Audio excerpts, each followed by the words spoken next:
wouldn't say I'm all in on Valtteri Puustinen. It's hard to get all in on a prospect who's 5'9" and doesn't have, Connor Sherry speed. I tell you what, he's still my dude when it comes to the younger players. Good morning to you. Good Thursday morning. I'm Dejan Kovacevic of DK Pittsburgh Sports. This is Daily Shot of Penguins. Comes your way bright and early every weekday. If you're into football and or baseball, I also offer daily shots of Steelers and Pirates, where you found this. The prospect pool in this organization, as has often been discussed on this program, is not exactly one that has you planning future parades. Certainly not post-Sid parades. There's not a lot there. For the most part, the list is made up of guys who are borderline supporting types. If they make it, if they don't make it, nobody would really shed a whole lot of tears. You know what I'm talking about? It's a whole lot of Sam Poulin, Nathan Legere. Maybe I could even throw P.O. Joseph into that since it's taken him so long to stick in the NHL. Toss in a European goaltender or two, and that's basically the group that you got. But I'm going to keep telling you this story from development camp a couple of years ago. Pretty much peak pandemic. And the least enticing array of prospects I've ever seen in the camp scrimmage setting is out on the ice in Cranberry.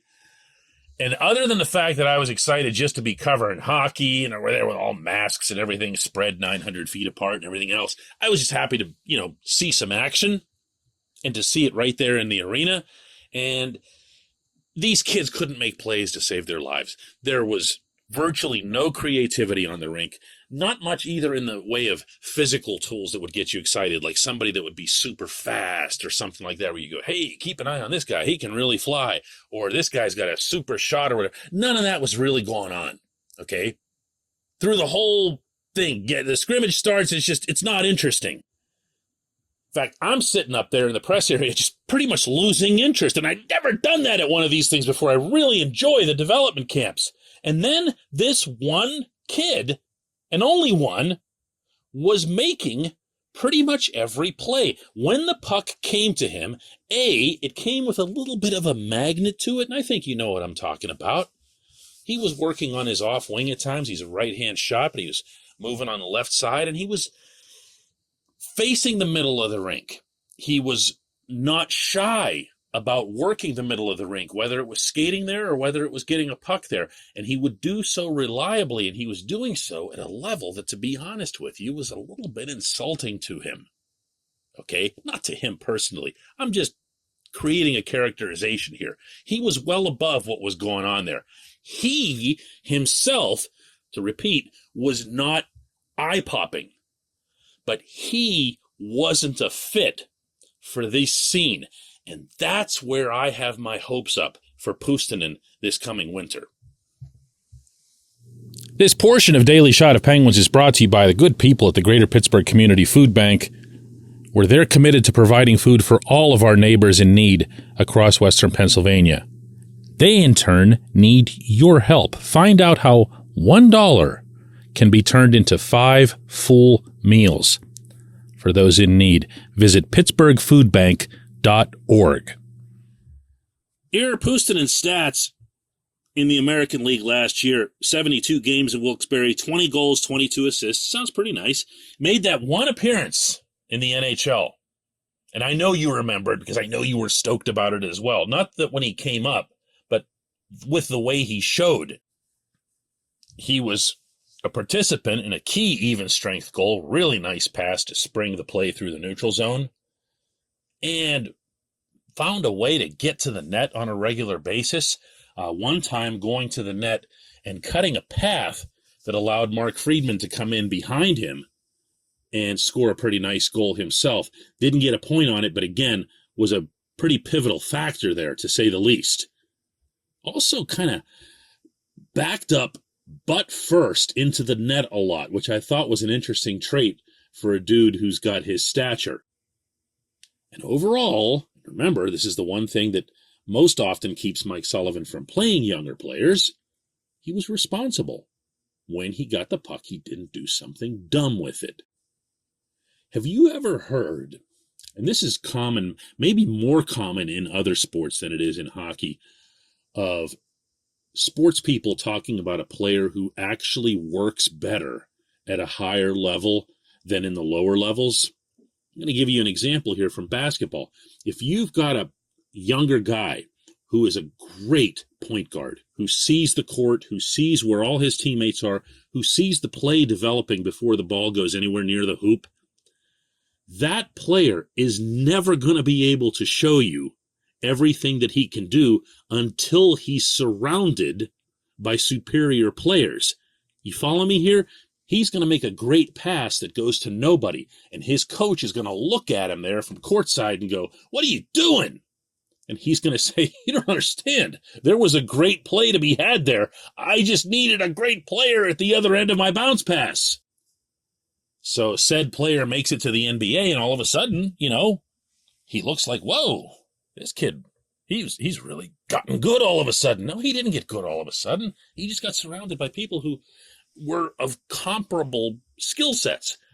Now, again, this is the second time I'm going to emphasize this. I'm not making more of Puustinen than what's there, but I can tell you unequivocally that he's going to be a better player, a more impactful player in Pittsburgh than he's been in Wilkes-Barre, including possibly from the production standpoint. I'm not going to say he's a 20-goal guy in the NHL because he got those numbers, a lot of them on the power play down there and everything else.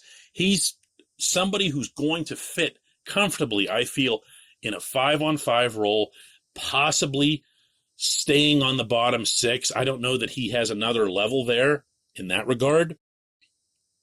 But this strikes me as a hockey player who, if given the right fit or fits, depending on whether or not he's got one complementary line mate or two, can really help this hockey team like right away. I mean, right away. And I don't say that lightly about anyone in this system. I'd really like to see this kid get a chance. And you're going to hear from me a lot about him when rookie camp opens September 15th. We're going to come back, J1Q.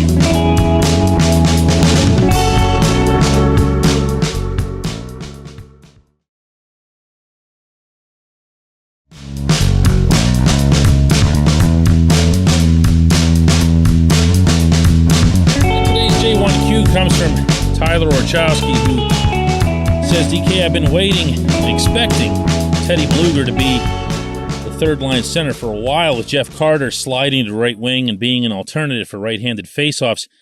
Last year, with Brian Boyle, I thought we had the guy to play 4C, and this year I'm not so sure. Drew O'Connor's listed as a center, but I think they see him as a winger. Who else can do it? Tyler, I'd like to put O'Connor onto my center depth chart. I just can't do it. I haven't seen from him the polish, the detail, the level of experience that you need to get a lot of stuff done at that position. It's not just draws. There's a lot that goes into it. I see O'Connor way more as that big, strong, fast, aggressive kid who gets in on your forecheck and has an opportunity to own that forecheck. You know what I'm talking about now as I described it that way, right? You can picture it. He'll just get real big and go flying into the zone and just eat people up. That's very, very valuable in the Mike Sullivan system, and I'd be both surprised and disappointed if that option were taken away from him. At center, you're not doing that. You're just not. It's not responsible. As for Teddy at the third line, I know you're referring to yesterday's episode in which I was trying to find at least a concept of the right complement of wingers to put around him, because Teddy's not a solo artist, as I discussed yesterday. He needs to have, bass and drums and maybe even some lead guitar. But to look at this first from the negative standpoint, I don't want Carter doing it. I like what you had to say, which is that if Carter can come in on right-handed draws and take care of business that way, that's fine. But if you look at Carter's advanced analytics, you don't need to be some deep dive expert to know that he's a possession suck. He has not been good in any regard, particularly when it comes to his defensive responsibilities. I don't know why. I look at him and my eyes don't necessarily tell me that. I don't see a lack of effort. But then when you get into closer inspection and you slow things down and you freeze frame stuff, you see that there was just a general drag to his play. And that you did see with your own eyes over the last couple of months. Maybe he was hurt. Maybe he just got older.